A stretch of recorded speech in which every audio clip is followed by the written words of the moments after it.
बहुत शुक्रिया चेयरमैन साहब। नहमदुहु व नुसल्ली अला रसूलिहिल करीम, अम्मा बाद। काफ़ी साथियों ने आज के इस मौजू पर अपनी अपनी सोच के मुताबिक तज्जिया भी किया है, गुफ्तगू भी की है। लेकिन मैं सबसे पहले तो श्रीलंकन प्रियंता कुमारा के ख़ानदान से और श्रीलंकन आवाम से, हुकूमत से ताज़ियत भी करता हूँ और जमीयत उलमा इस्लाम पाकिस्तान और पाकिस्तानी अवाम उन्नास उनके गम में बराबर के शरीक हैं। हमारे बाज़ फाज़ल मेंबरान ने इसको मजहबी इंतहा पसंदी के साथ जोड़ने की कोशिश की है, लेकिन गुजारिश ये है कि मुल्क के अंदर इस तरह की अफरा तफरी, चाहे वो मज़हब के नाम पर हो, कौमियत के नाम पर हो, सूबाइयत के नाम पर हो, लिसानियत के नाम पर हो, सोचने की बात यह है कि ये ज़रूरत किसकी है। क्या मजहबी लोगों की ये ज़रूरत है कि मुल्क में ये इंतशार फैलता रहे? मैं ये समझता हूँ कि न ये मजहबी लोगों की ज़रूरत है और न मजहबी लोग ये चाहते हैं कि इस तरह के वाक़यात हों। हमारे साथियों ने जिक्र किया जनरल ज़ियाउल हक साहब का, लेकिन मैं अर्ज़ करूँ कि उससे पहले हमारे मुल्क के अंदर जब भी इक़्तिदार तब्दील हुआ है वो मुल्क के अंदरूनी हालात की वजह से तब्दील हुआ है। लेकिन 78-79 में जब बैनुल-अक़वामी क़ुव्वत ने, रूस ने अफ़ग़ानिस्तान में अपनी फ़ौजें दाखिल कर दी, तो उसके बाद उस वक्त भी हमारे एक जनरल साहब हमारे मुल्क पर मुसल्लत थे और उनकी मौजूदगी में मुल्क को बैनुल-अक़वामी क़ुव्वतों की अमाजगाह बना दिया गया है।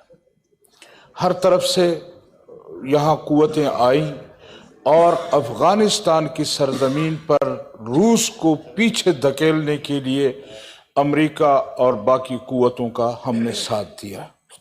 हालांकि उस वक्त हमें सोचना चाहिए था कि मुस्तक़बिल में हमारी कौम, हमारा मुल्क ये किस तरफ जाएगा।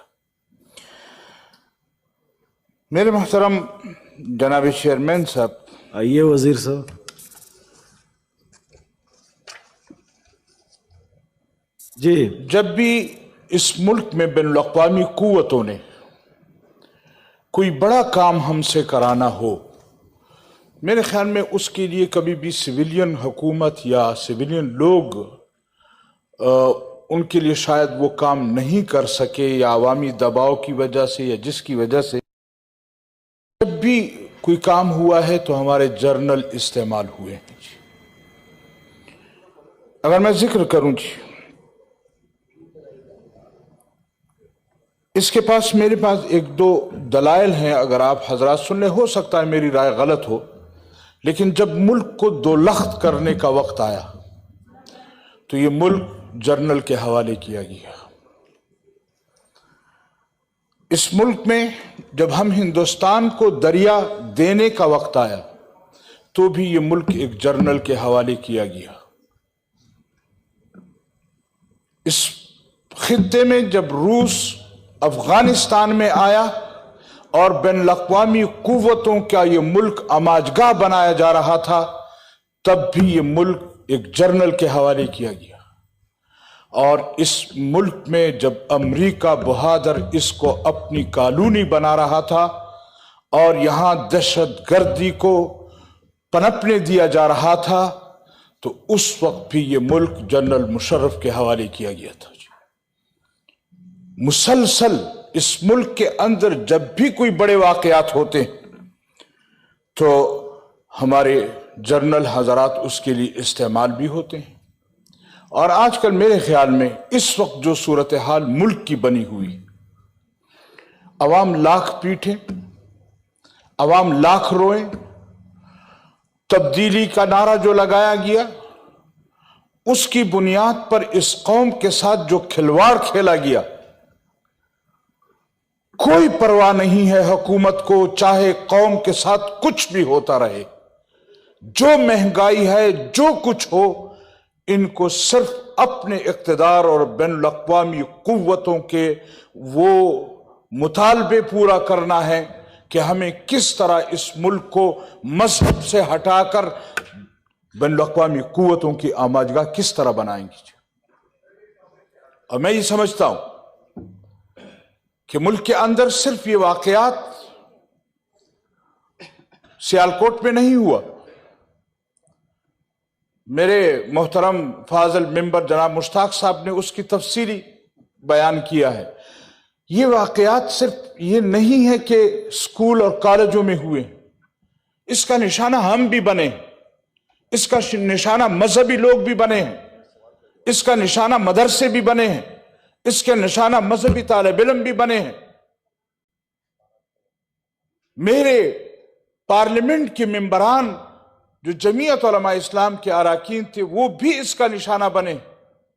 लेकिन इस बुनियाद पर यह कह देना कि जी ये मजहबी लोग हैं, मजहब को बदनाम करने के लिए हर दाढ़ी पगड़ी वाले को कहा गया।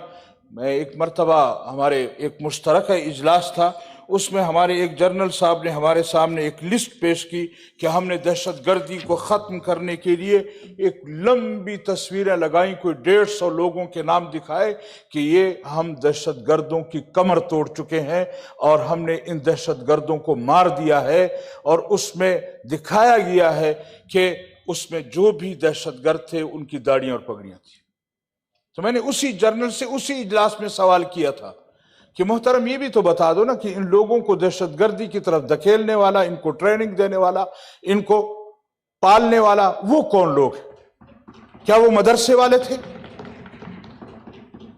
अगर आप उनके लिए इस मुल्क के अंदर पटरासी जैसे सेंटर बनाएंगे, उनको तरबियत देंगे, उनको गोलियां चलाना सिखाएंगे, फिर उनको इस्तेमाल करेंगे बॉर्डर से बाहर, और फिर भी इल्जाम मजहबी लोगों पर।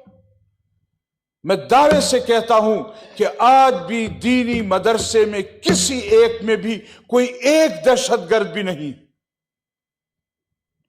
और इस्लाम को बदनाम करना, उसके लिए बैनुल अक़वामी क़ुव्वतों के इशारों पर चलना, जी ये आमिर लोग करें और गिला फिर मजहब से किया जाए, यहां मजहब का नाम लिया जाए कि मजहबी दहशत।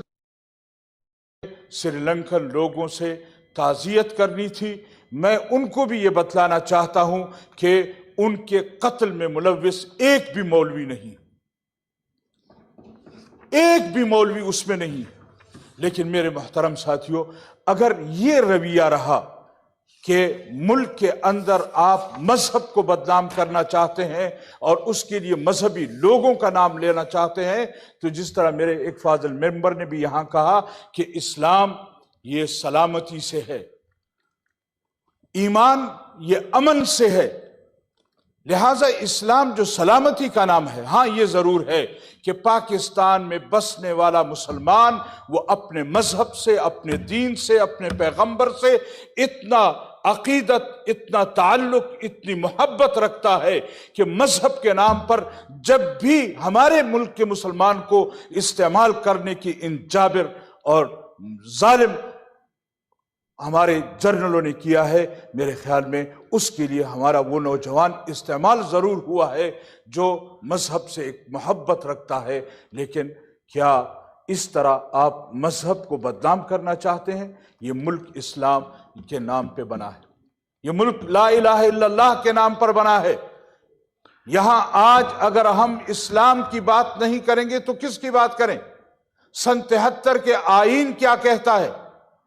अगर हम मुल्क को आईन पर चलाने के मुतहम्मिल नहीं हैं, हम आईन के मुताबिक मुल्क को चलाना नहीं चाहते, हम मुल्क में इख्तिदार ऐसे लोगों को देते हैं कि जिनका मजहब से कोई वास्ता ना हो, वो आकर यहां आईन के मुताबिक हुकूमत ना करें और ये मुल्क आमिर और जाबिर लोगों के हाथ में रहे, फिर बदनाम मौलवी को किया जाए, मजहब को किया जाए, क्यों? Thank you sir. लिहाजा मैं ये गुजारिश करूंगा कि इस तरह का रवैया अच्छा नहीं है।